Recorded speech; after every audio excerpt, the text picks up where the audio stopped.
आज हम देखेंगे ब्लड प्रेशर किसे कहते हैं, सिस्टोलिक और डायस्टोलिक प्रेशर क्या है, बैरोरिसेप्टर्स और इनका ब्लड प्रेशर को कंट्रोल करने। चले देखते हैं ब्लड प्रेशर।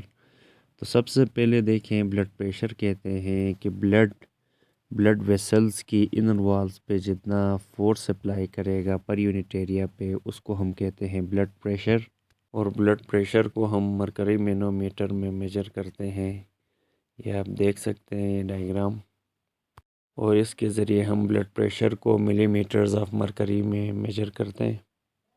अगर blood pressure 100 millimetre of mercury है तो ये इतना ग्रेट होता है कि ये 100 मिलीमीटर्स अपलिफ्ट हो जाता है, यानी मरकरी मिलीमीटर्स में। तो जब यहाँ हम हार्ट की लेफ़्ट वेंट्रिकल को देखते हैं, ये देखें, जब लेफ़्ट वेंट्रिकल कॉन्ट्रैक्ट करे तो आर्ट्रियोल्स पे ब्लड प्रेशर हाई हो जाता है। इसको हम सिस्टोलिक प्रेशर कहते हैं। जब वेंट्रिकल्स रिलैक्स करती हैं तो यहाँ ब्लड प्रेशर लो हो जाता है और ये डायस्टोल प्रेशर कहलाता है। और नॉर्मल इंसानों में यानी सिस्टोल 120 होता है और डायस्टोल 80 होता है, जो कि नॉर्मल होता है इंसानों में। तो डियर स्टूडेंट्स, बैरोरिसेप्टर की बात करें तो बैरोरिसेप्टर की दो टाइप हैं और ये अकॉर्डिंग टू द लोकेशन है। ये आप डायग्राम में देख सकते हैं। जो ओआर्टा के करीब हैं ओआर्टिक बैरोरिसेप्टर हैं, और जो कैरोटिड के करीब हैं वहाँ कैरोटिड बैरोरिसेप्टर कहलाते हैं। और इनका काम ये होता है, मकसद की detection of the blood pressure. ये ब्लड प्रेशर को सेंस करते हैं और उसके बाद ये इंफॉर्मेशन आगे ब्रेन को भेजते हैं ताकि ब्लड प्रेशर को एक नॉर्मल रेंज में रखें, जो हमने बताया था 120/80। तो अगर हमारे यानी ब्लड प्रेशर में कहीं चेंज आ जाता है, जैसे स्टूडेंट्स हमारे ये जो नीचे डायग्राम में देख सकते हैं ओआर्टिक बैरोरिसेप्टर हैं, इन्होंने हाई ब्लड प्रेशर को अगर सेंस कर लिया तो ये आगे मैसेज सेंड करते हैं कैरोटिड बैरोरिसेप्टर को। वहाँ पर होते हैं ग्लेसो फेरेंजियल नर्व और अवार्टिक में होते हैं वेगस नर्व। इनके ज़रिए फिर ऊपर मैसेज जाता है ब्रेन को, और फिर जो ही ये मैसेज हाई ब्लड प्रेशर का ऊपर हमारे ब्रेन में पहुंच जाता है, तो फिर ये जो नर्व्स हैं ये हमारे यानी जो पैरासिम्पैथेटिक नर्वस सिस्टम होता है उसको ये क्या करेंगे, बहुत जल्द से स्टिमुलेट कर देंगे। और इसके नतीजे में पूरे बॉडी में वेज़ोडाइलेशन अकर होगी।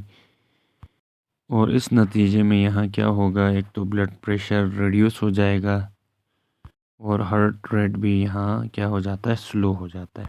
लेकिन अगर बैरोरिसेप्टर्स डिटेक्ट करें कि भाई अगर हमारे यानी जो ब्लड प्रेशर है वो लो है, तो फिर ये हमारे सिंपैथेटिक नर्व्स को क्या कर देंगे, एक्टिवेट करेंगे और वेज़ो कंस्ट्रिक्शन हो जाएगी।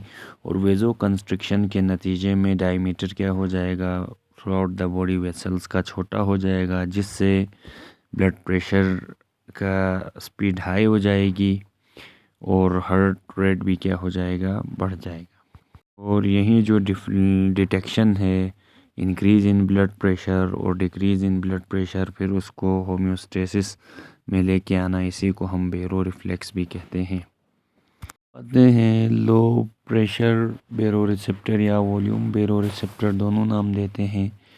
तो ये जो बैरोरिसेप्टर्स हैं जो ब्लड प्रेशर को डिटेक्ट करते हैं, ये एट्रिया में पाए जाते हैं, नीचे आप देख सकते हैं, और ऊपर कैरोटिड आर्टरीज में पाए जाते हैं।